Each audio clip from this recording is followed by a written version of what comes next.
في أكبر الكتب. Well, welcome back, everyone. Integrating real perspective here.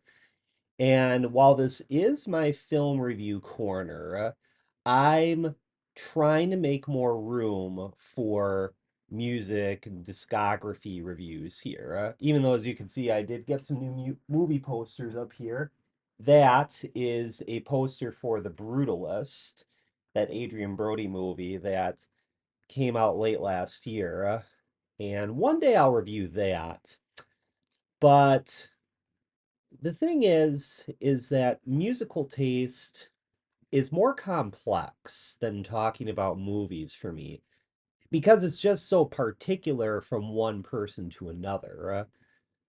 Talk about a certain movie, and if most people haven't heard of it, they'll still gather up the curiosity to tune into a streaming device or visit their nearby theater to see it.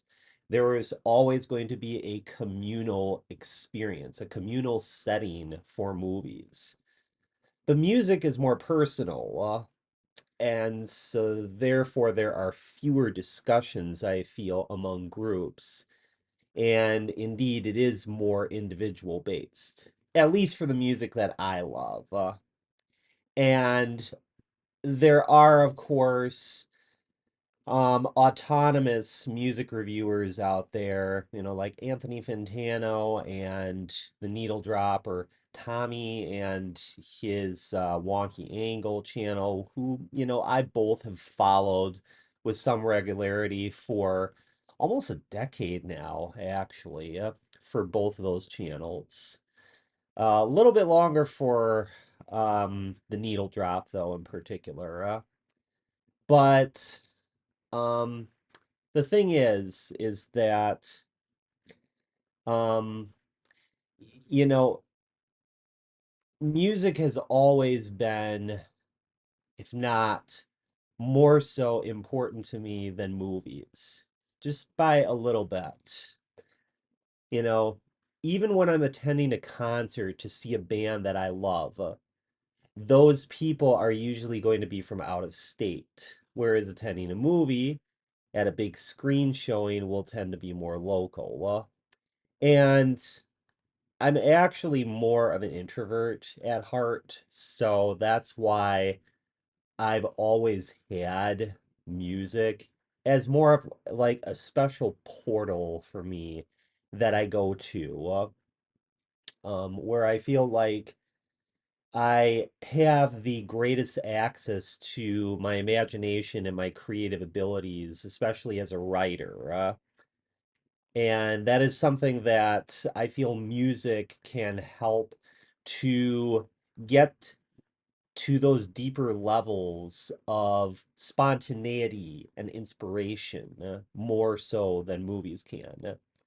So, for that reason, now I have reviewed Washed Out in the past, and I will provide the link for that discography review. But there is one artist I need to review, one that I have had a serious obsession with since 2007. They mean the world to me, not simply in the world of trip hop, a genre that they have been associated with, but just music in general. So this is,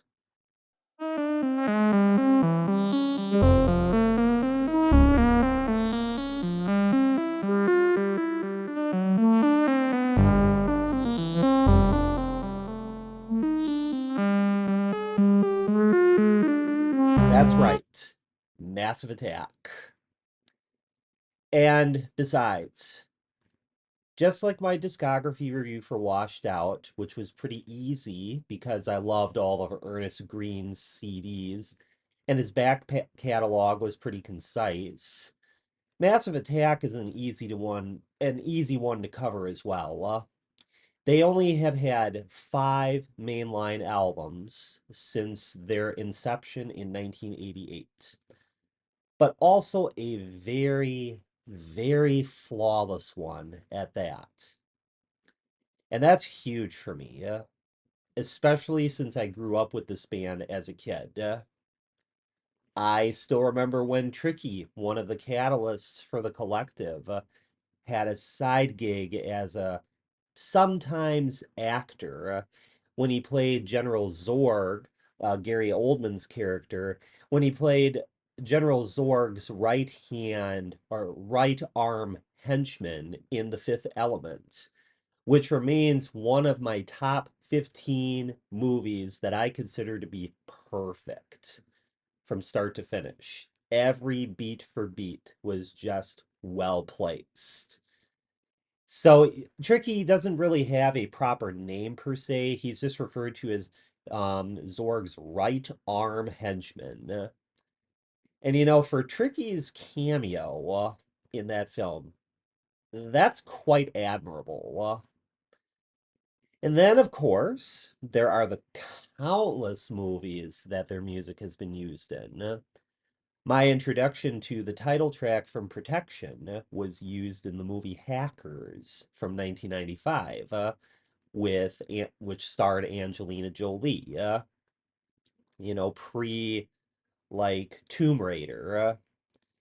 Dissolved Girl was used twice. First in The Jackal from 1997 in a different form, since the album Mezzanine wouldn't come out until the year after that in 98. And then it would be used again in 99 in the first Matrix movie during our introduction to Neo. And for everyone who is still nostalgic for the great days of the show House with Hugh Laurie playing the titular character, Teardrop was used as the opening credit theme song for that show. Whereas, Rising Sun would be used in the movie Open Your Eyes, which later on became remade as Vanilla Sky.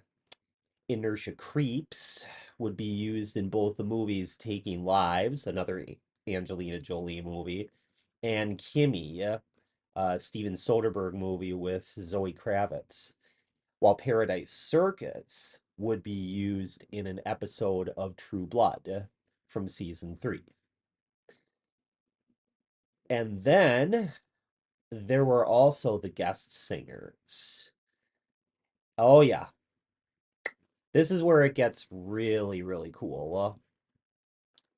Sinead O'Connor, for me in particular, was featured on the 100th Window album, on songs like What Your Soul Sings or, A Prayer for England, and also Special Cases too.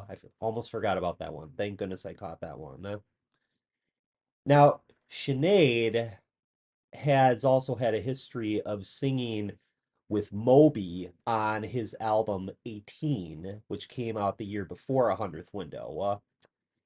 And clearly, when you put those two albums side by side, Sinead O'Connor was clearly made to be a household name in trip hop music.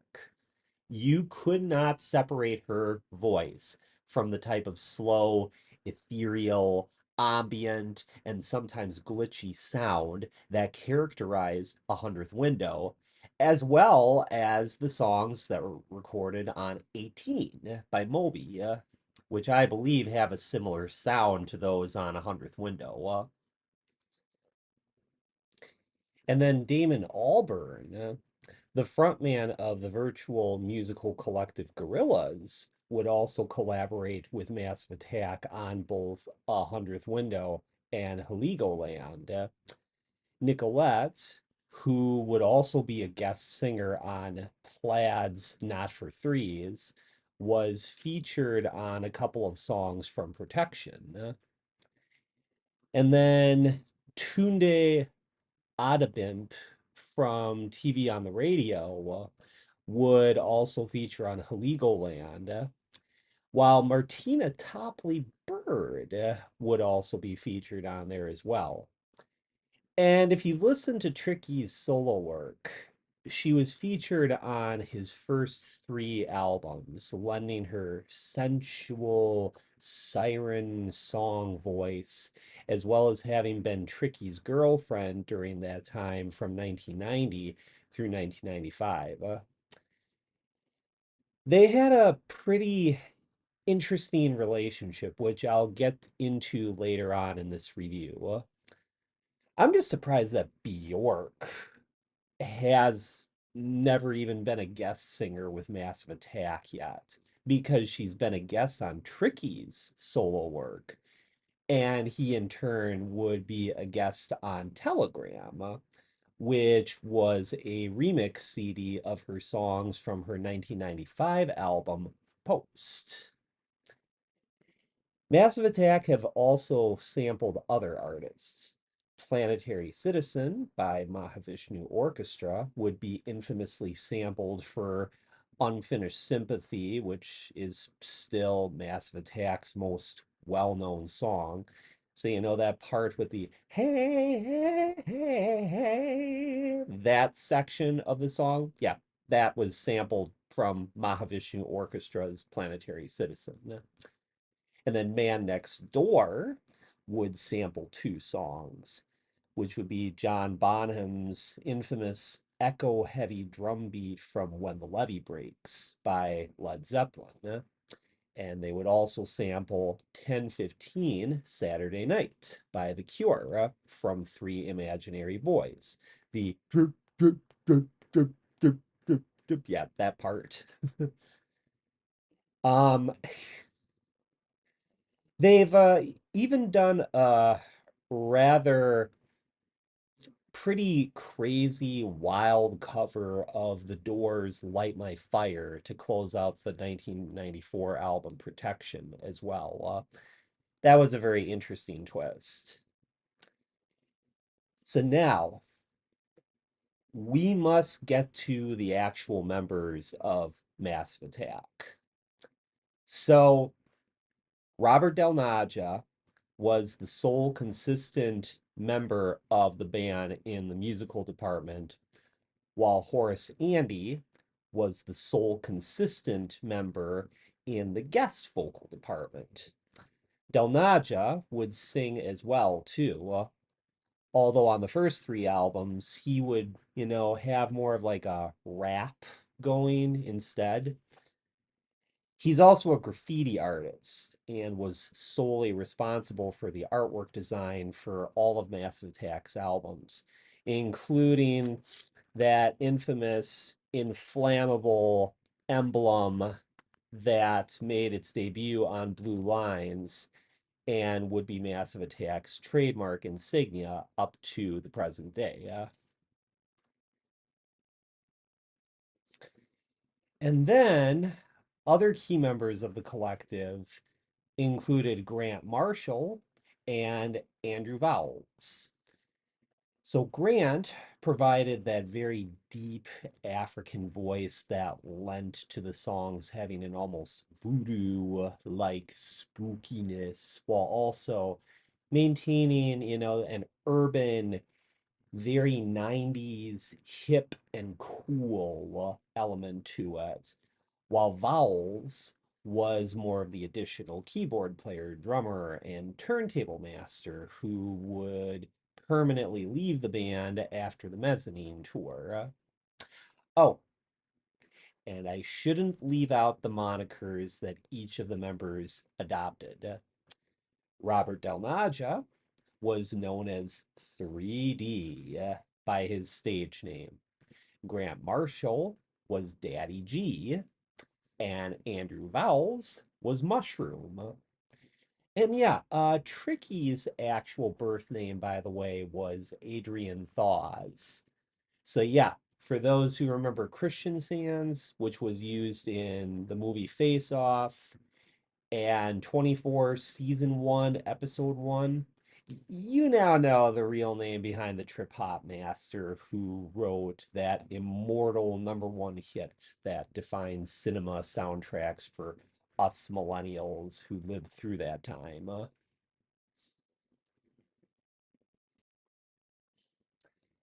And as a matter of fact, I just had to shoehorn this latest update. Okay, so I visited the Sussex Library this last Saturday, I believe it was, because I was looking for a CD that wasn't available at my Waukesha library. And, I didn't want to just wait for it to arrive at my library while placing a hold on it. So I drove to the Sussex Library, and it occurred to me, you know, the movie 13 Ghosts is at this library. And I have been thinking about getting that one for the last month or so. So I thought it was time that I check that one out.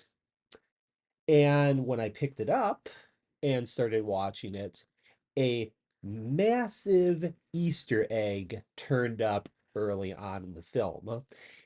For those who've seen this movie, it's from 2001. And in this movie, it's the scene where Tony Shalhoub, who you probably remember from Men in Black, is this like, do you have any idea how much that stings? Oh yeah, right in the pie hole. Always getting his head blown off by Agent J or Agent K. Shannon Elizabeth, um, who plays Tony Shalhoub's daughter, and also the son of Tony's character, and the nanny, the black nanny, are all driving to the house that F. Murray Abraham's character left the family in his final will. That mysterious glass house that he built with the help of Matthew Lilliard's character. He plays a psychic ghost chaser, and then it's got to be playing on the radio. No, no, no, no, no, no. It's not playing on the radio. It is definitely playing over this particular segment here where the family is driving to the house. Tricky's familiar croaky voice comes on, and it turns out that it is one of his solo songs. It's a song called Excess from the album Blowback. It was my very first time hearing that song. And Blowback was an album that had come out the same year as 13 Ghosts, 2001. It was a song that he wrote, oddly enough, with Alanis Morissette. I want you.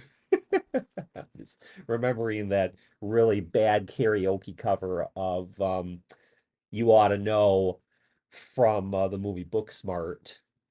So I thought, oh my God, this is just too coincidental to not merit a brief anecdote for me to insert into this discography review. Ha! I did really like the song though. Now, Tricky's work post pre-millennium tension, it didn't really suit my tastes, to be honest.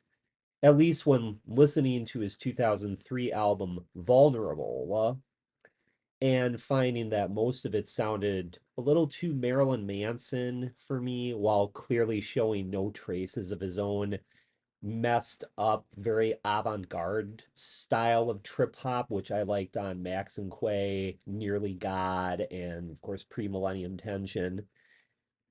But I don't know. I may have to listen to Blowback in its entirety now, since I liked the very Depeche Mode, ultra era sound that I got from the song Excess. Beautiful. So now, the moment you've been waiting for, how did I first hear about Massive Attack? So, at least as far back as 2005, as I had pointed out earlier, I was a fan of the medical drama House MD with Hugh Laurie as the titular character. And, at the time, I wasn't really into medical dramas that much. Honestly, I'm still like I still do not care to watch ER or Grey's Anatomy. shows like that. I know there's a new show that's been getting shoved in my face a lot lately on HBO Max called The Pit, but again, not interested. But House MD was a bit different. Hugh Laurie brought a charm to his role as Gregory House, and he was never short on laughs or one-liners. And I definitely know this because I've watched quite a few of his other movies. Obviously my history with Hugh Laurie goes back as far as the 101 Dalmatians live action film which also has Jeff Daniels and Glenn Close. And, you know, some more somewhat recent-ish work of his, like when he played Nix in Tomorrowland, he was George Clooney's nemesis in that film, and a really good comedy from 2012, I believe, that was the year that it came out, called The Oranges, which also featured another co-star alumni from House, notably season 3, and that's Leighton Meester. But yeah, Hugh Laurie is just, I love the guy. And, I loved House so much that, as you can see, I own all 8 seasons of House MD. And it was always the opening credits that struck me and left a cellular memory in my DNA that always played in the background in my head. This is always one of those comfort zones for me, hearing this song with these lazy, sleepy beats, a minimal piano, and what sounds like a harpsichord or an acoustic guitar, and an ethereal, lo-fi, bubbly synth that, just all creates this simulates this feeling of warmth and, like coming home again to some divine origin of some sort. And um, then, of course, there was the name in the credits, Music by Massive Attack. So I eventually developed a growing curiosity for this band or musical collective. I couldn't really tell you how I could define Massive Attack at the time. But then one day I was shopping on Amazon for CDs when this mysterious Massive Attack CD popped up in my recommended picks, which I now have to this day, and yes, it is Mezzanine. Now, there is something of a dark, mysterious beauty to seeing that cover of that magnified image of an ant and the title Massive Attack Mezzanine. Now, I was listening to other electronic acts from the IDM Warp Records label at the time, like Aphex Twin, Boards of Canada, Autechre, and Fortet. Massive Attack seemed to belong to that particular nomenclature in a similar way, at least according to the fact that they popped up in my recommended picks, just CDs that I would want to check out. So I'd finally pick up Mezzanine in 2007 from my local exclusive company, which is now called Lilliput Records. And when I went home to pop it in my portable CD player, this throbbing, almost club-like bass starts rising from out of the silence, and shortly followed by a sizzling yet soft drum beat that sounds mostly snare-based. Something about this song immediately sounded familiar. Like I may have already heard this song at a certain point in my life, yet simultaneously, I feel like I've heard it everywhere. That is how I knew that I was listening to the greatest album ever, because it's like my own private podcast headspace. Most everybody is usually familiar with certain songs because by default they already belong to a herd mentality who has converted everyone to believe that, by the gospel truth or the mainstream radio or some cocky baby boomer declaration that this is the greatest music ever. Like, how many people say Jimi Hendrix is the greatest guitarist ever? Or Dark Side of the Moon is the best album to have sex to? Total bullshit to me, because I choose not to be pressured by capitalistic lowest common denominator musical homogeny or social programming on a mass scale. No, listening to the opening seconds of Angel opened my eyes to a secret world, a utopian world where real radio music was playing from distant yet mysterious planets slowly unraveling themselves, and not through social programming, but through the realm of the senses, through the sensual world that I experience in my body and that conduit between body and soul. And that was just the first song. Rising Sun comes on, and there is this squelching sound and a slight digital synth pad beeping, followed by a bass and drums that sound like they are being played in a tunnel heading towards some radiant nighttime city, and the sound seems to travel like a vortex. Again, another song that begs familiarity. Of another time and place that could be specific or just anywhere. So it's like it's got an origin, and yet its presence is omnipresent. It's like it's everywhere. It's kind of now starting to think of that Bjork song "All Is Full of Love" because that's how I feel when I listen to Massive Attack. And particularly Mezzanine. But it's like as if I've heard these songs my whole life, and the impact they have are just timeless. It's possible I've even heard them in a past life, before I was born in 1986. And then, sure enough, the third track comes on. And there's that familiar embryonic heartbeat of a trip hop beat, along with vinyl static. And before I can say house, Teardrop follows soon after that. So that, of course, is the song that has been used on House for 8 seasons.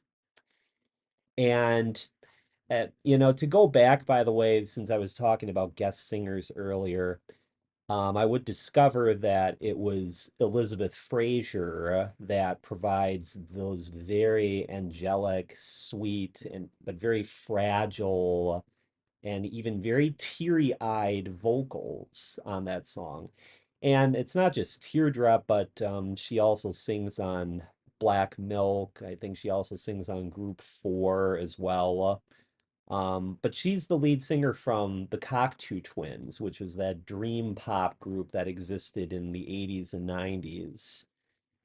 Good group, I gotta say. I actually got Four Calendar Cafe on my phone that I have to listen to again pretty soon. That's definitely an immortal classic of an album.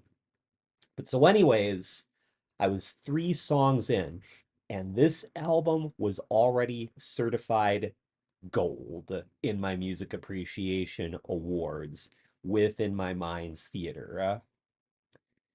So, anyways, from there, I went on to purchase Protection and 100th Window. And those 2 albums would get put on regular rotation in my CD player.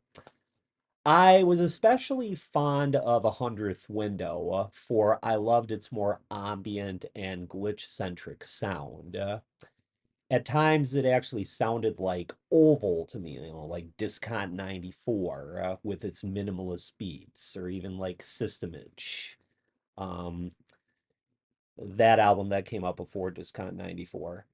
It was the most relaxing experience I ever had, and definitely the RO equivalent to a great sleep aid. Why new age shops don't carry this CD, I will not understand. But personally, A Hundredth Window is actually my all-time favorite Massive Attack CD. I only say that Mezzanine is my favorite, just um as a discourse to, you know, kind of help to feed into its legendary status, since I know there's already a widespread mainstream appeal for Mezzanine. And there seems to be only like a very elite group of people who love A Hundredth Window, but I happen to be one of those people in that elite. So anyways, though, um, obviously we should get into the official breakdown of Massive Attack's 5 mainline albums.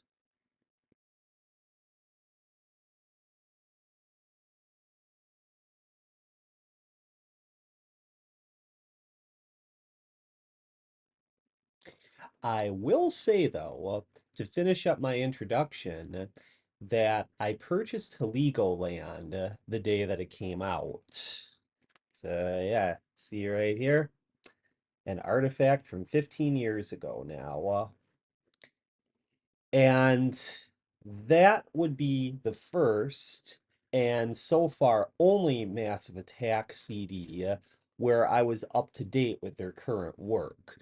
And, in other words, that would be the first Massive Attack CD that I would buy as a new release. And so far the only one, too. Um, Blue Lines I wouldn't pick up until 2015, and that's because um I have a thing where debut albums always tend to come last for me. It's like how it took me a long time before I picked up Aphex Twin's Selected Ambient Works 85 to 92. And I actually picked up that album shortly after Cyro came out. Um, And so far, of course, Aphex Twin hasn't put out a new LP as far as my knowledge goes. But sometimes there will be exceptions. Like Autechre's Incunabula was my proper introduction. And, that was their debut LP. I picked that one up because I saw that one at the library. So it was like basically by fate that that was my introduction to Autechre. Also though, I wasn't really interested yet in Massive Attack's debut album, and it was actually for completist purposes that I got around to picking it up. I mean, going back to Heligoland, look at where we are right now. Well, it's 2025, and it's been 15 years since that CD came out, and still no word about a new LP in the works. Just an EP called Ritual Spirit in 2016 and a couple of singles. The only one that has enough grooves on it in my mind's record player to remember was The Spoils. Really, that was the only one that I came back to listen to the most. I've watched the music videos to the songs off Ritual Spirit quite a bit here. I know there's one that has Rosamund Pike in it, that I liked quite a bit. But The Spoils was a really cool track because it definitely sounded like Massive Attack going in a direction that built off of the more abstract, um, almost like, gorillas-esque type sounds of Heligoland. They even brought back um gosh, what was what was that girl's name? Hope Sandoval, the girl who sang on Paradise Circus. She came back to sing on that song. And it's also got a really awesome music video on there that features Kate Blanchett in it. Um, Later on, when I get around to talking about Ritual Spirit and the singles that were released in 2016, I'll go more into depth as to the music video and what it all means. Oh, yes. There was another EP released digitally in July of 2020. So you know what that means. It was created during the early months of the COVID-19 pandemic going on at the time. Honestly, it's not worth your time. Um, It's called Utopia, I believe. The thing is it's actually not all that memorable. Musically, it sounds like pretty demo-ish and not a lot of thought went into it. I felt like the songs emphasized more about preaching, about the politics of what was going on in the world at the time. And they're really just a distraction to me because I do not listen to music for political propaganda. So it's, in my opinion, not worth your time. I know Saul Williams is actually on one of those songs, but that's not enough to give my attention for that EP a boost. So I'm basically not going to be talking about that one. This discography review is only going to go through 2016 because that was really their most relevant and most productive period. And so far, there's really nothing after 2016 worth talking about, and they have yet to release any new music that's envelope pushing again. There's probably been some reissues of old albums, so who knows? They're probably going to fall into the same trap that Led Zeppelin did, where it's just like, Jimmy Page does not care about releasing any new material. He just wants to, keep reissuing the same Led Zeppelin albums over and over again for the next 200 years, you know, and they have like an entire race of minions continue his work long after he dies. Um, you know, but as of right now, there is no new LP or even another EP on the horizon. So, as far as I'm concerned, they've been inactive since 2016 in the studio, despite the fact that they still tour prolifically. So, they're basically like King Crimson in that regard, minus Robert Fripp now. You know, they still tour. But who knows? It's probably going to be like another 15 years before they release another album. Oh yeah, one more guy I should bring up before going into this discography review, and I'm getting there soon. Now, he is an essential member of Massive Attack, and his name is Neil Davidge. Now, this guy entered the picture as co-producer on Mezzanine and would later serve as co-writer and co-producer on both A Hundredth Window and Heligoland. He would serve as composer on a Massive Attack soundtrack, actually, for the film Danny the Dog. Now, the reason I bring up Neil is due to the fact that he also remained prolific as a film composer. And one movie that he scored the music for was the 2009 superhero cyberpunk movie film Push, which starred Chris Evans, Dakota Fanning, Camila Bell, and Jimon Honsu. Now, I've always loved that movie.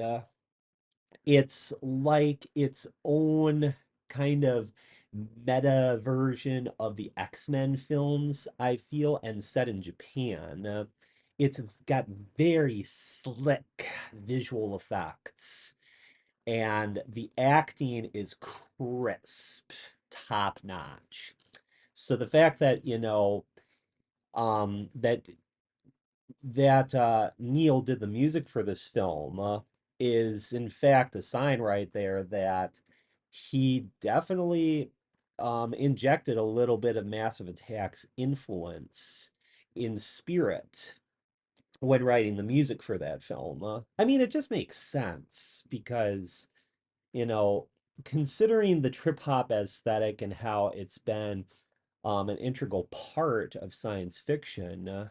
It's only, it just seems only natural that somebody who is otherwise a co-writer and co-producer with Massive Attack would also, have his own niche that he would create in the world of film. And, um, just basically also be um an integral part of the sound fabric that made Massive Attack's music what it would be. To me, he was what helped Massive Attack really, really move up and become the band that I have known and loved, for going on almost 20 years now. Okay, so finally, we're now going into the history of Massive Attack's 5 albums. So, Blue Lines, 1991. Now, this is where I have to make a correction to my review here based on a current re-listening to this album. Massive Attack's 1991 debut. I did say in this review that Massive Attack's discography is mostly flawless. Well, I apologize for that inaccuracy. It is flawless, with the exception of this album. Like I said, this is the last album that I would purchase to complete Massive Attack's 5 album run.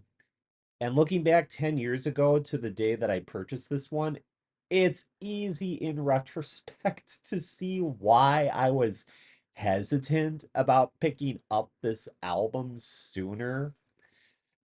Okay, so this album for me is only great for the first 3 songs: Safe from Harm, One Love, and the title track, because they are the only songs that I consider to be trip hop. They are the songs that Massive Attack had written, which cemented their identity and had all the elements of their sound in place.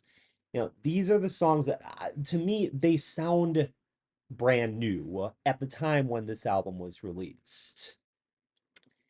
You know, After the title track, I start to get an awkward experience listening to the songs that follow. First of all, the songs on there, they sound like they came out of, pardon me here. So there was this one outfit that contained all the same members of Massive Attack that existed throughout the 80s. Now, they were known as the Wild Bunch. And I believe that the songs that make up the other two-thirds of the album were indicative of that more hip hop element to their sound at the time. I mean, I'll get to that in a little bit more in a bit. For me, Blue Lines and the listening experience that I had was very much similar to when I had listened to My Bloody Valentine's debut album, Isn't Anything. I had a very similar experience to that, where I listened to like the first five songs and I thought they were great. And then after that, I was asking myself, what the fuck is this?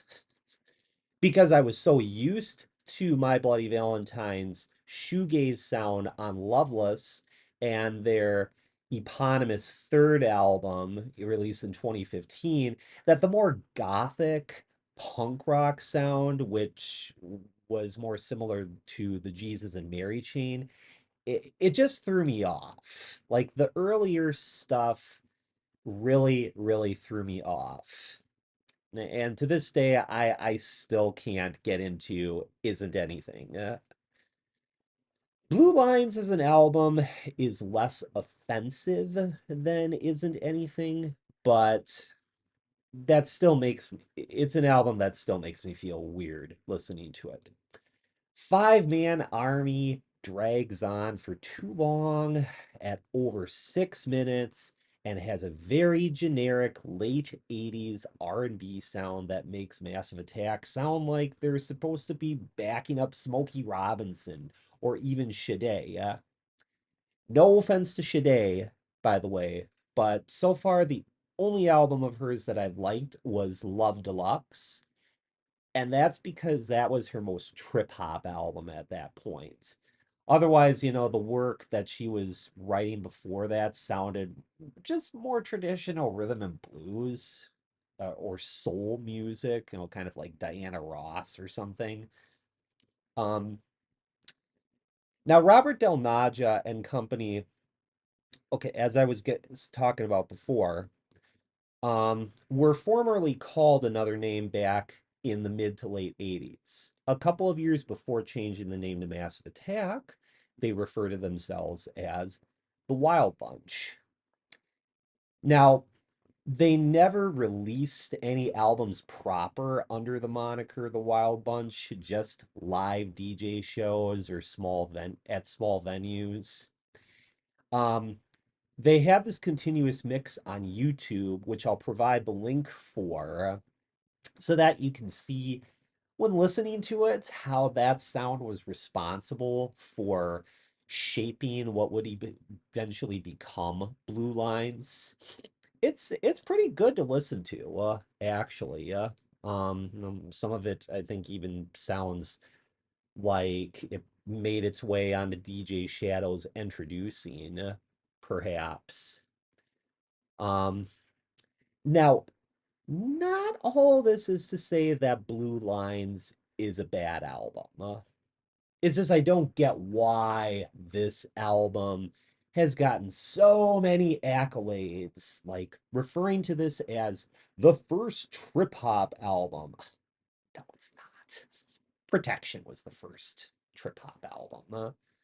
Or why there are fans who regard this not just as their favorite Massive Attack album, but the best Massive Attack, the most relevant Massive Attack album, and that everything they did after that was subpar or a step further downwards from some sheer unrivaled perfection that Blue Lines achieved. It's like, what the hell else do you listen to besides this album? Classic rock? Like, my gosh. Boy, oh boy, Massive Attack's Blue Lines was put into such a very weird zone, genre-wise and taste-wise for me. Look, I cannot stress how wrong this all is. This is not Massive Attack as I know them. No, this is not Massive Attack as I know them. The deep tunnel-like cavernous bass, the spacey synth pads and sequencers, the ethereal production design that makes you feel like you are being taken into a dimension somewhere in into the multiverse. The restless experimentation of sound, drums that sound like machine like, but they can also trick you into um figuring out if it's played by a human or an algorithm.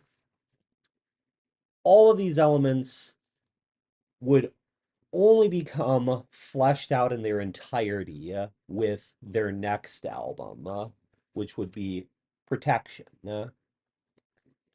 That to me was the first Massive Attack album that was great, where everything that I loved about them was finally moving more fluidly through the DNA of every song on there.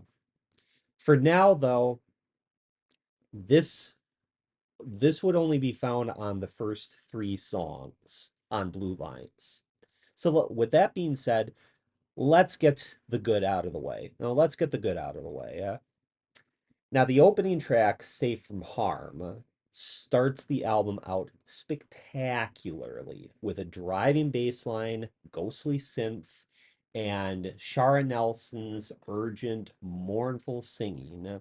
Her voice is so full of soul and heartache, with Robert Del Naja and Tricky taking turns rapping, serious, infectious, and dangerous. I was looking back to see if you were looking back to me, see me looking back at you. A little bit more practice. It's a dark, haunting, but beautiful song to start off the album. It always gives me goosebumps listening to it. And I can almost make out a melody similar to the one used on the title track from Protection, which would conversely be the opening track for that album. But clearly, Safe from Harm came first, and it did, in fact, become the first official trip hop song. And then One Love follows after this, and it starts off more low key, much slower and more sleek than the previous song. But it also seems to be a song that resembles that inflammable sign on the cover of the Blue Line CD.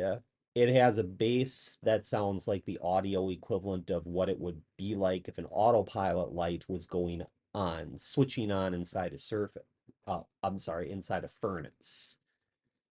It has heat to it. It sizzles and it cracks, but it's sustained and integral to the rhythm. And this song is where Horace Andy makes his debut singing with Massive Attack, with his androgynous Jamaican voice lending itself to provide a smooth, slick, and sexy vibe that would carry equal parts swagger and shamanic mystic. And oh boy, that Fender Rhodes keyboard playing underneath is just crystalline and beautiful. Same goes for the piano that closes out the song too. Simply sublime. It's like it sounds like what some smooth lover would be like if she spoke using piano chords rather than words. And then there's the title song, which has some of the most fascinating lyrics I've ever heard this early on in the band's discography. I was I found something very striking when I was doing a DuckDuckGo search to find out about the meaning of the lyrics. And I discovered one interpretation for this song is that it's about Doctor Who. And it kind of makes me think, I was wondering if that line Skip hip data to get the antimatter. Blue lines are the reason why the temple had to shatter. Had something to do with the TARDIS and the the Eye of Harmony. If you've ever seen the 1996 movie with Paul McGinn, that was the first time that I think the Eye of Harmony was properly introduced, but the Eye of Harmony was also referenced quite a bit in Gallifreyan history. Like I think The Deadly Assassin, one of the Tom Baker stories, brought up the Eye of Harmony.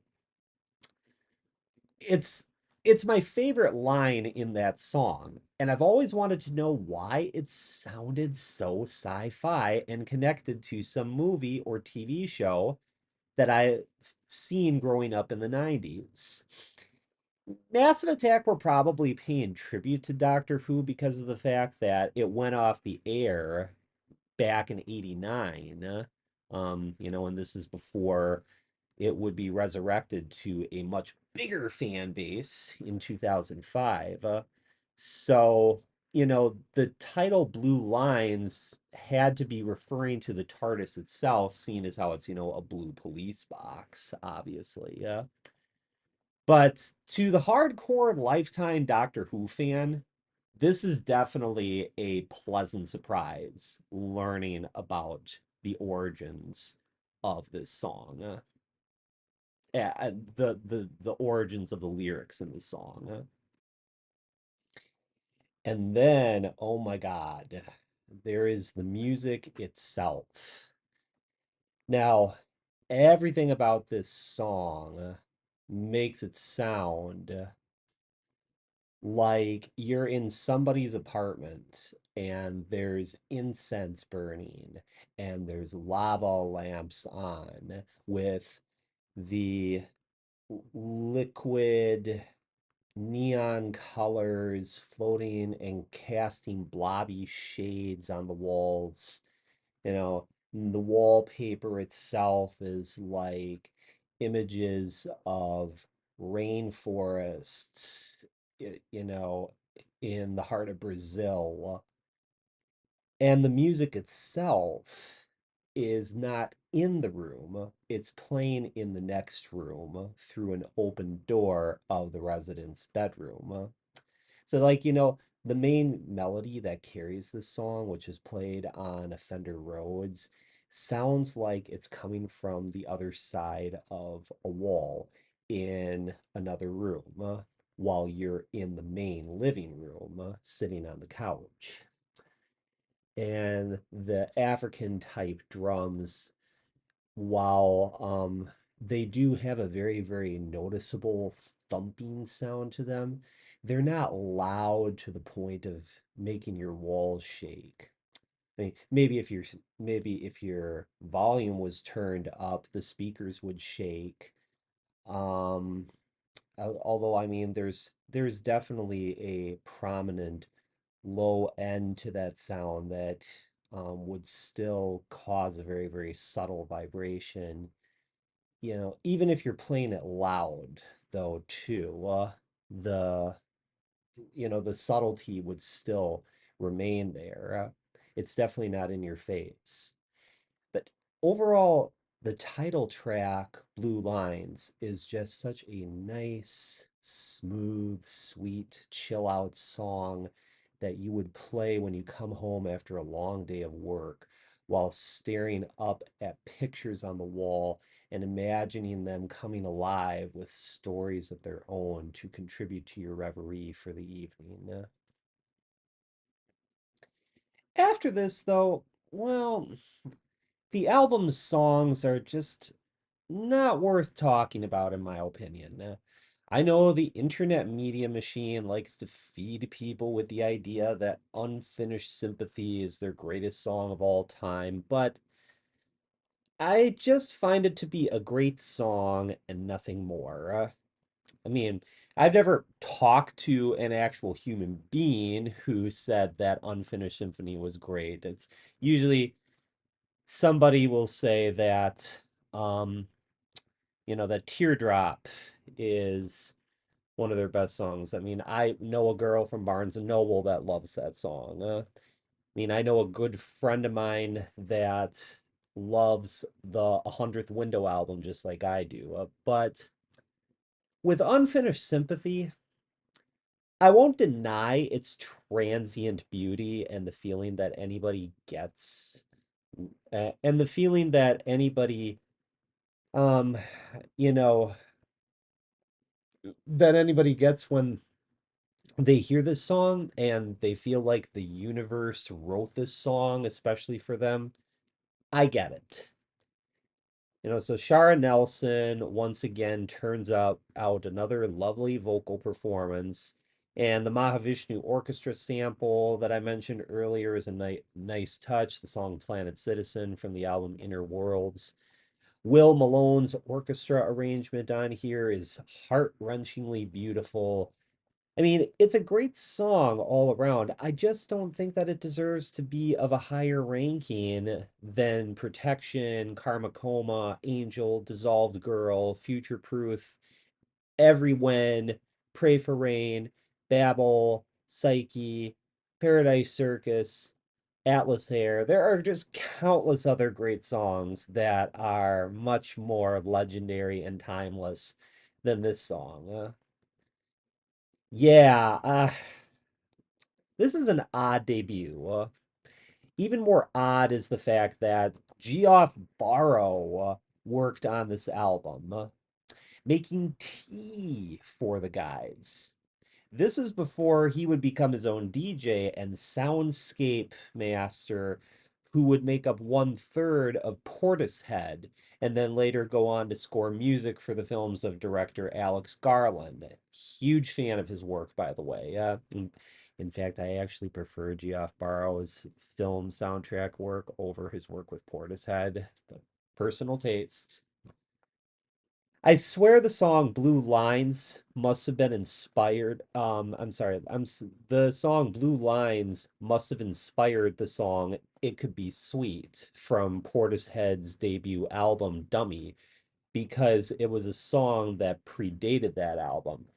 And when you listen to that song, it's got the really staticky lo-fi drum machine. It's got that nice humming synth melody that accompanies it that sounds like it's just kind of floating and drifting in the background. I mean, the song actually really does remind me of Blue Lines. It really does. So that's honestly got to be my number one favorite Portishead song of all time for that reason. Um, I also read somewhere too that the album Blue Lines was influenced by Motown music, and that this would explain why the album is so relatable to more mainstream audiences. Whatever. But, whatever misgivings this album may give me, Massive Attack would really step up their game with their next album 3 years later. Releasing an album that would begin their transformation into that warmer but more alien and abstract sound that would mutate into yet unexpected yet exciting directions.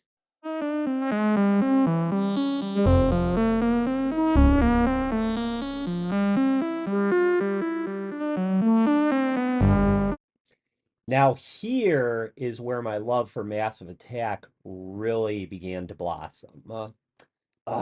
Such a good CD here. Such a smooth, chill out album that predates a lot of the down tempo electronica artists that you would hear on XM radio. You think about your bonobos, you think about your fortets, you think about your taikos, um, or this this album here features 10 tracks of richly textured sound spheres as if channeled from your most vivid dreams. I mean, come to think of it, this CD would have definitely inspired Sounds from the Ground, who put out their debut album 2 years after this. But even CDs, which I own a couple actually, um, Luminal and High Rising. Those definitely carry the same signature trip hop sound that this CD did.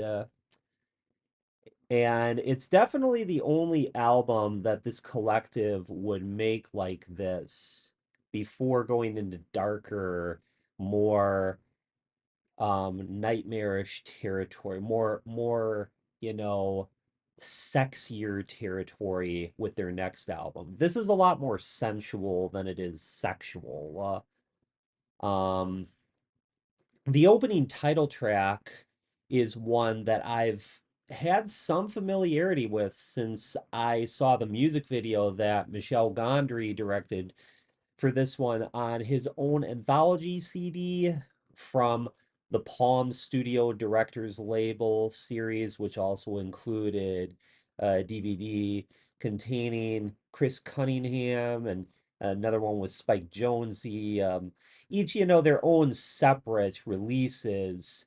And other people like that.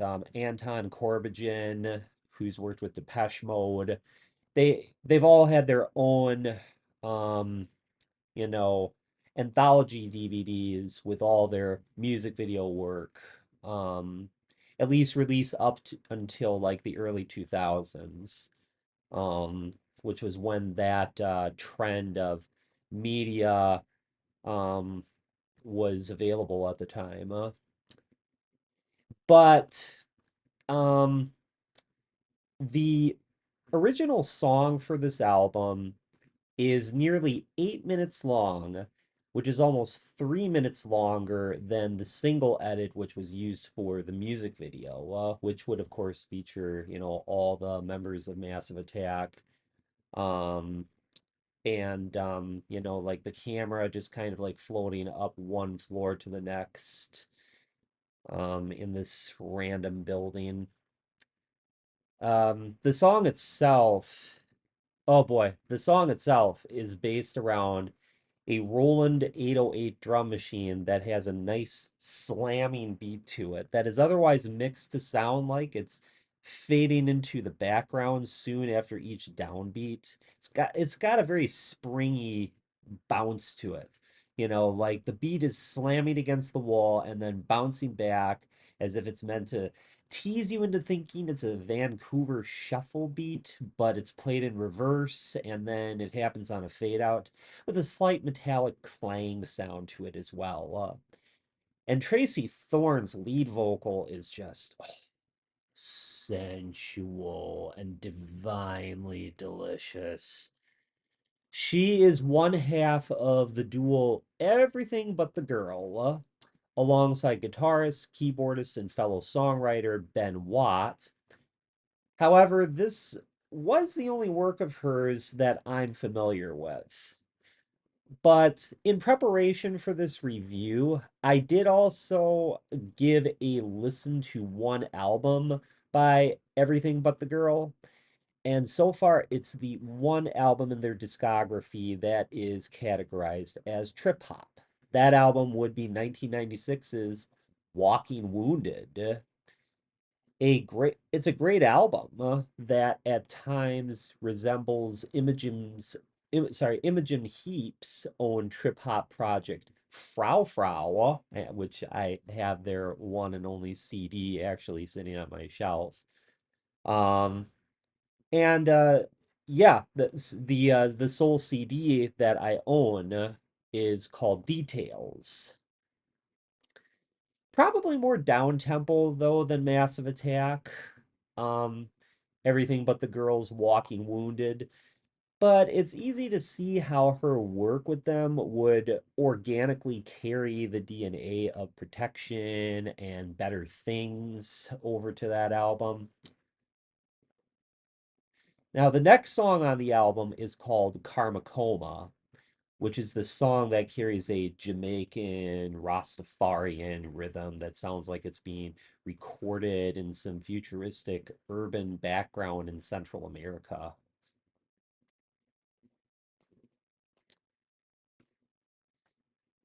The song's main chorus lyric, Kamacoma, Jamaica and Roma, features some pretty funny lyrical twists to it.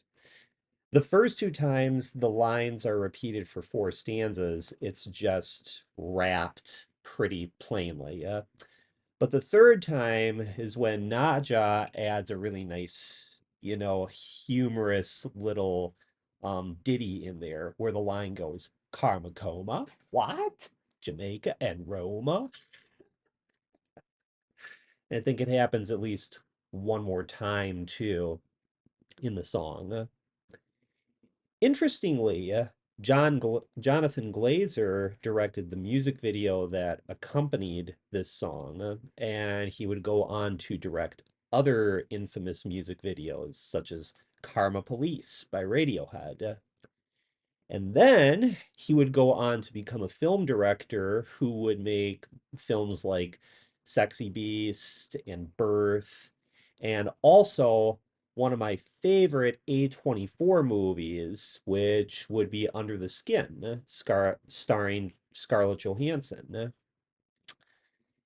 So to add to that jungle environment feel, there is a didgeridoo sample played over the chorus that was taken from the KLF's debut album, Chill Out, a track called Dreamtime in Lake Jackson.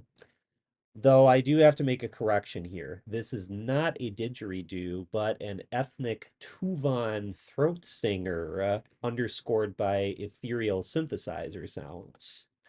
Now, I only started to get into the KLF's work last year, but they have an interesting background. Musically speaking, a record collector compared the KLF's production method to that of established electronic musicians, quoting them as saying, while electronic dinosaurs like Jean-Michel Jarre and Klaus Schulze were walling themselves in with banks and banks of synthesizers, computers and electronic gadgetry, the KLF were doing the opposite, making a crafted work like Chill Out with the bare necessities of musical survival. That's certainly an ethic that I would live by myself when it comes to making music, and it's been like that ever since I was a teen. Ever since 2000 for me, making the most out of whatever was available in my basement or even currently in my apartment. I don't have a big studio space or money to buy flashy synth consoles, so basically what the KLF did is in alignment with my own work ethic. Next up is the song Three, featuring the lovely, sensual vocals of Nicolette Love Suatone, or just her professional name, Nicolette, who was also featured as a session singer on the song X-Torque from Plaid's 1997 album, Not for Threes. She does bring a really nice exotic dancer voice to this song, and later on with the song Sly, while some anonymous rapper constantly says three, three, three, three, three over and over and over again, fading in and out every so often in the mix. It is a very nice, relaxed song with this reverb-laden synth and something that sounds like a fire drill alarm going off at a Doppler-like rhythmic pace. But it's like something I'd hear while entering into the lobby of a prestigious spa or a fitness club. And yeah, a very, very nice song.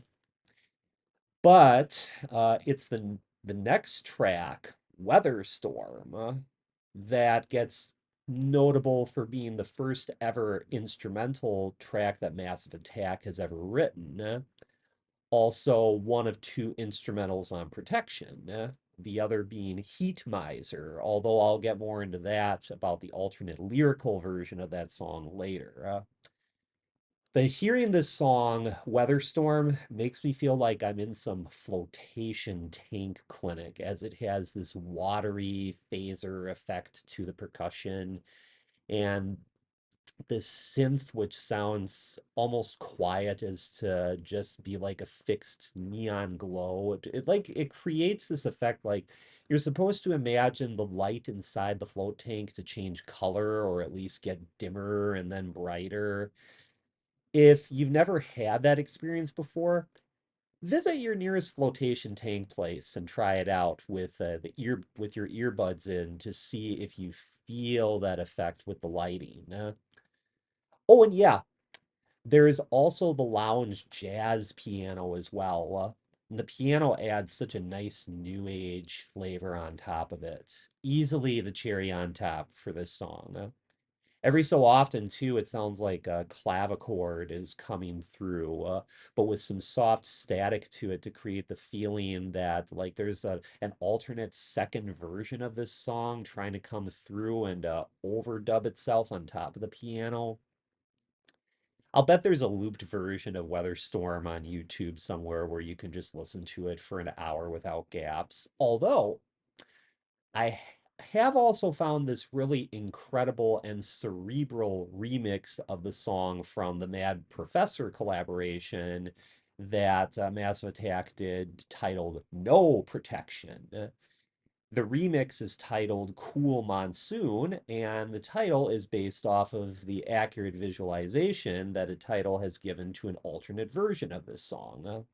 So check out the link for that below. There's like an alternate title that's was used as a way of being based off of the song to provide, more of like an alternate visualization of how the title personifies the song. There's alternate song titles such as Radiation Killed the Nation, which is based on the title track, Protection, uh, which ironically John Cusack referenced in the movie High Fidelity, which I reviewed early last year.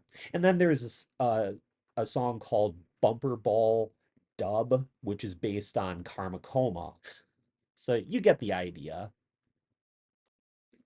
Spying Glass marks the return of Horace Andy on lead vocals for his own Spotlight number. This is another jungle number with some deep, funky dub bass and a percussive, almost Autechre-like synth that sound, that sort of flies around through the left and the right channel speakers, kind of like a vampire bat.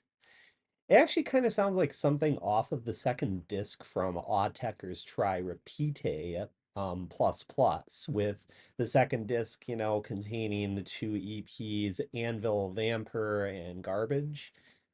But it also sounds like some weird treated piano part run through compression and reverb, like something I'd hear off a Twisted Harold Budd remix. There is actually an interesting forum on gearspace.com that explains how those piano stab sounds were generated. So, as Digital 1010 said, the stabs, so the do, dee, dee, dee, dee, dee, are probably some sample-based piano sound that is then somewhat distorted and then put through a resonant low-pass filter and then some dubby delay. Dubby, I like how he says that. Then there is another stab sound that comes in sometimes, more pan to the right, that could be the same piano sound, but really trashed up with distortion, possibly bit reduction and filtering or something.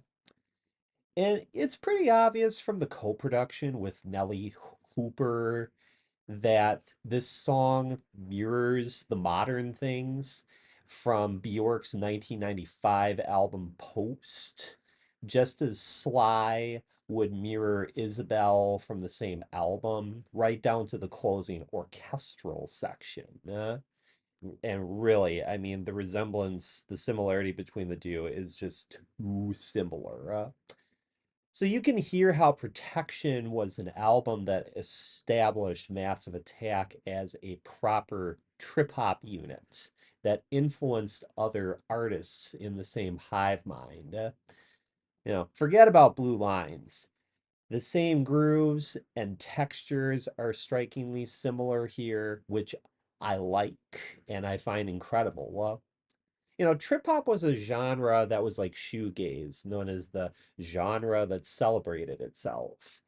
Everybody knew everyone else, and they were so diplomatic that they were okay with swapping ideas as long as they could use their own original style to make it their own. And then the next song, Better Things, as I pointed out earlier, brings back vocalist Tracy Thorn. Except her vocal performance on this song is that of a much sleepier, more lazier type of song than Protection. Um, but it does also have this jangle pop, like electric guitar rhythm, that's like really, really twinkling, sparkling, sorry. And another funky bass, you know just like Spine Glass, with some ghostly synth on there that sounds like a looped string arrangement drifting through an open window with a breeze blowing the curtains across the window pane on a cloudy day. It is a very daydreamy-ish type of song, and a much better song to capture the feeling of daydreaming than that generic hip hop number on the final third of the Blue Lines album. It's a song that talks to the wind and the spirit speaks back with sound. And I really enjoy the lyrics on this song, especially the part where she goes, "You want freedom without love, magic without love. Hear me say, better things will surely come my way." Dee, da, dee, dee, da, dee, da, doo, doo.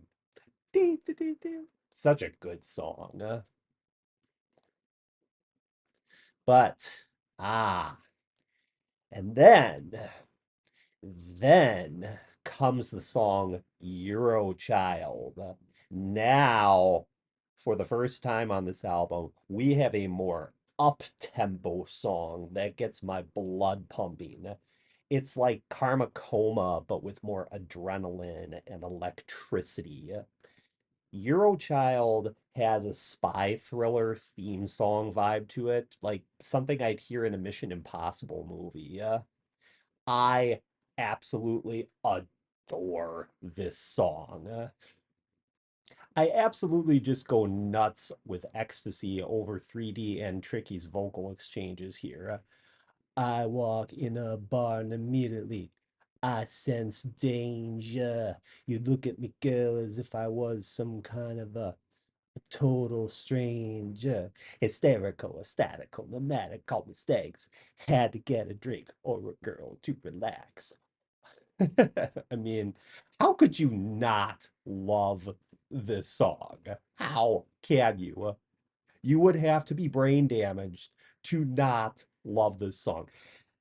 There's even a reference, well, or I should say, like a premonition of a lyric that Tricky would reprise on one of his songs that would be titled after this lyric. It's got a lyric that starts out, "Hell is around the corner, where I shelter. Isms and schisms, we're living on a skelter." Now, obviously, look up the track listing for Max and Quay, Tricky's debut album, and you'll know which song was obviously inspired by a lyric from Karma Coma, which lyric was lifted from there to be used for the title for that song. And it was used very nicely, by the way, in Transporter 3 with Jason Statham. And then, there's, of course, that that acid synth melody that lies on top and at the center of this track that seems to crackle and sound like a laser gun. It just shoots off all these playful rays of radioactive light beams. And, it's like not with the intent to kill, but with just wanting to create a light show in the form of sound. And oh, those beats are just killer. Just really amazing, drum and bass type beats with a very nice low pass filter to kind of just make them really um, you know, just sound like they're coming out of a basement. They're not like up and in your face like a Prodigy song, for example. It's just there to provide more ambience more than, making you want to dance to it. It's really just about creating that spectacular suspenseful rhythm. Absolute gem. Yeah, I really if I was to single out my single most favorite song on this album, it would have to be that one. So this, of course, leaves us with the last song on here with lyrics, Sly. This song has an Oriental or Amazonian sample that, upon doing some digging, I discovered you can find on YouTube, and I'll post the link for it. It's a sample of J.J. Jekselek, J.J. Jekselek's Art of Sampling, track 46. If you play the sample, it starts at the 112 mark. That really nice, like if you ever heard of the Oriental group Voss, it kind of sounds like that. The sample really carries the song. Do, do, do. And it's got Nicolette returning again to bring yet another sexy performance. This time though, it sounds more witchy, whereas her singing on 3 was a lot more flirty and playful. Much more This song is a lot more menacing, devious, and scheming, hence the title of the song. The bass and percussion comes back again with another jungle rhythm. And as I said, it's similar to Isabel by Bjork, except that whereas that song starts out with an orchestra, Sly ends with a fade out on the song and then an orchestral outro to bring things to a very, very nice climactic finish. Almost like all of a sudden, the song itself was like um the hidden workings of what's going on in the soil, and then this orchestra is this beautiful lotus garden, this blossoming into the sunlight, just creating a very blissful climax to the song. But we still have one more song with Heat Miser, and this one started out as an instrumental on the album with what appears to be one man doing the heavy inhaling and exhaling.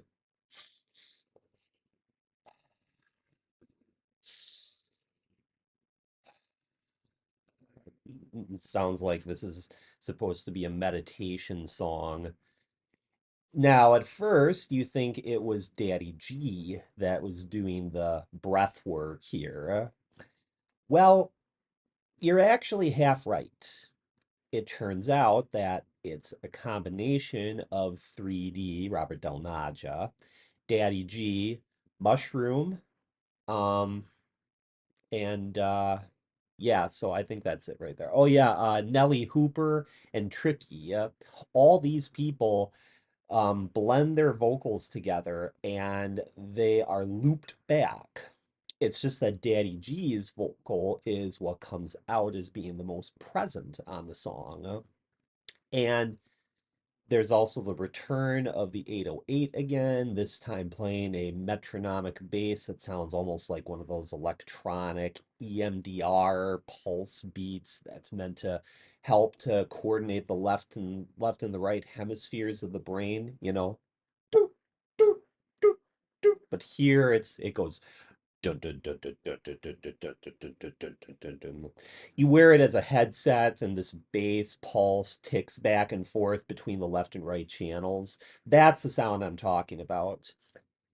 And there's also a beautiful jazzy piano performance played by Craig Armstrong, and just a very nice, smooth, laid back drum beat letting you know that this is certainly the finale of the album.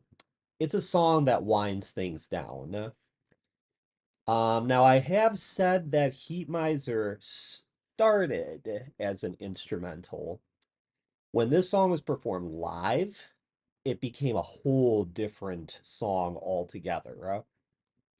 This song has lyrics sung by Del Naja.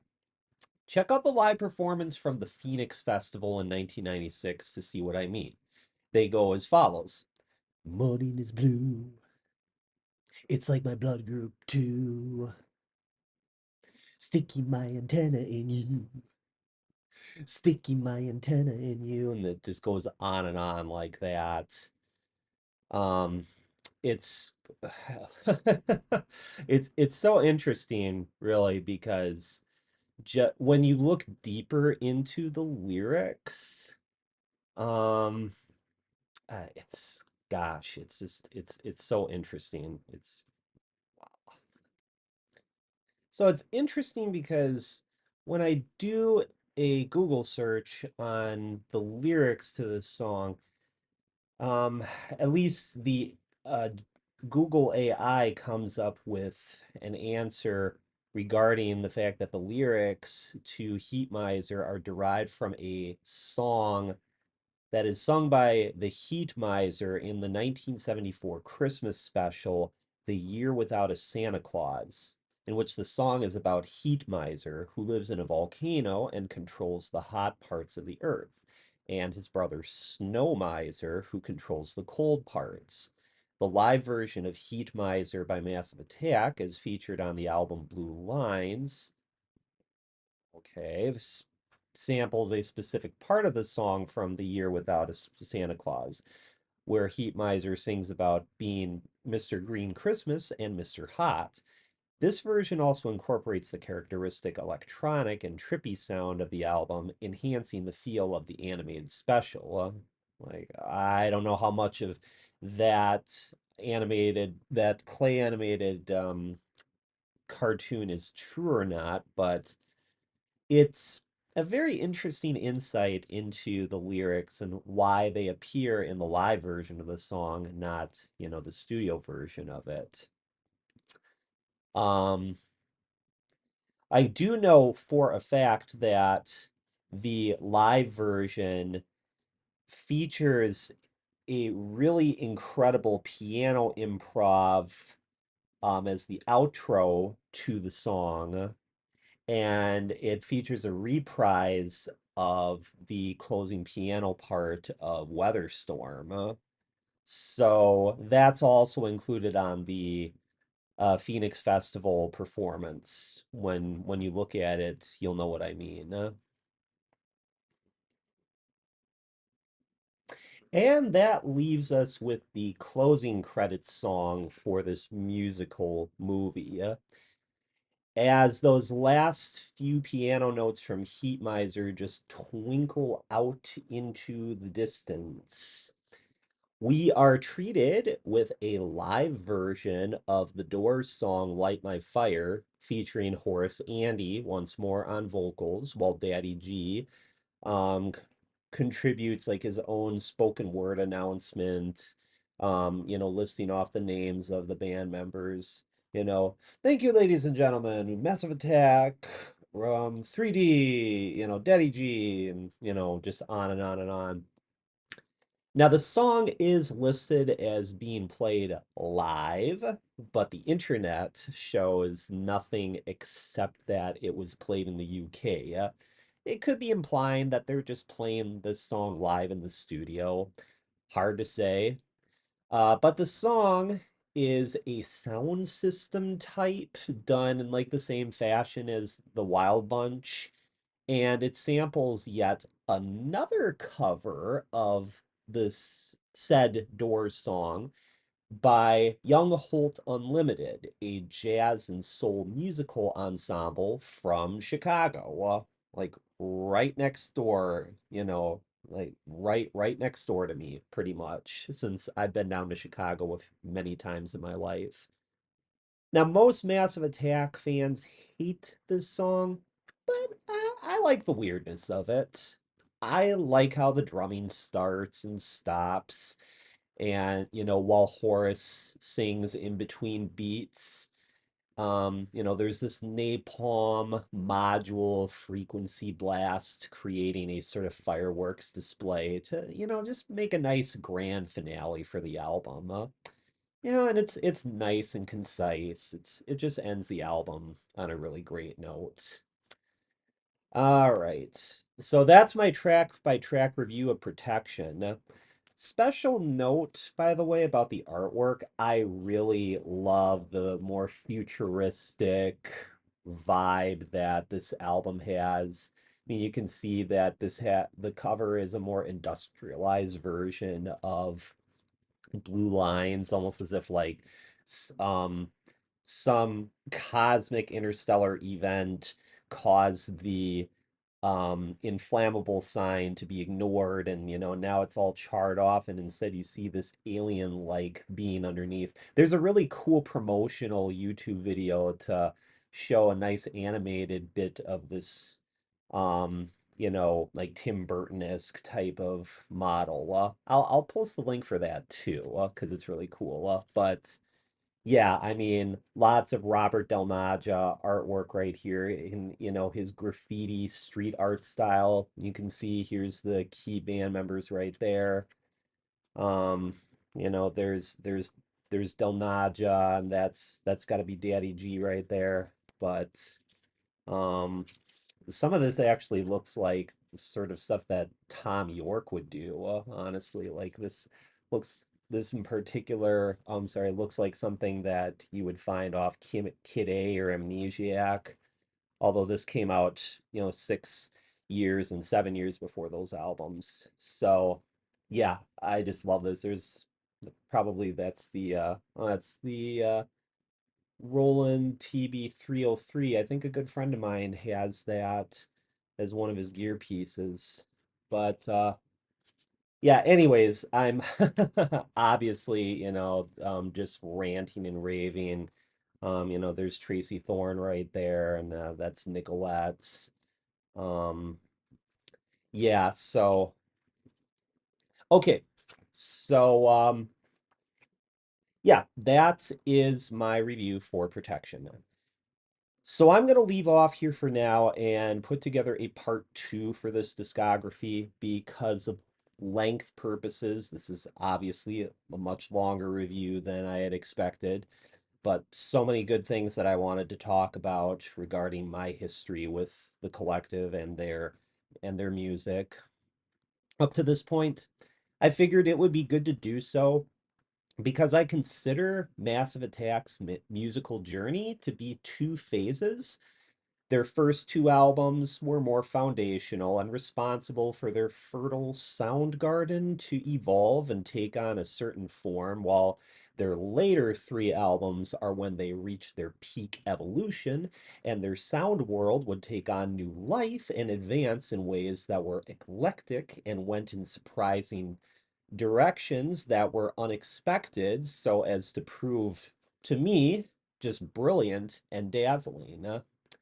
So I am leaving off at this, and I will be seeing you in part two of this review on this incredible and brilliant and magical musical collective. This incredible set of sound alchemists that I treasure so highly. So ciao, and I will see you on the flip side of, well, not the flip side of the reel, but the flip side of the disc, the flip side of the CD.